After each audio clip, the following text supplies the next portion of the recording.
Hi നമസ്കാരം. കേരളത്തിൽ ഒരു സ്ത്രീക്ക് തൂക്കുകയർ വധശിക്ഷ ലഭിക്കുന്നത് ആദ്യമായി അത്യപൂർവ വിധി.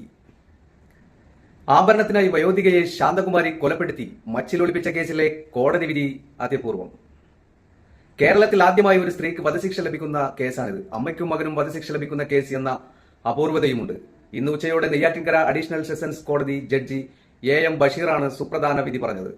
മുള്ളൂർ തോട്ടം ആലുമൂട് വീട്ടിൽ ശാന്തകുമാരി തലക്കടിച്ച് കൊലപ്പെടുത്തിയ കേസിലെ വിധി കേരളത്തിലെ നീതിന്യായ ചരിത്രത്തിലാണ് ഇടം നേടിയത്. പ്രതി വിഴിഞ്ഞം ടൗൺഷിപ്പ് കോളനിയിൽ റഫീഖ ബീവി, മകൻ വിഴിഞ്ഞം ടൗൺഷിപ്പ് കോളനിയിൽ ഹൌസ് നമ്പർ 44 ഷെഫീഖ് എന്നിവർക്കാണ് വധശിക്ഷ ലഭിച്ചത്.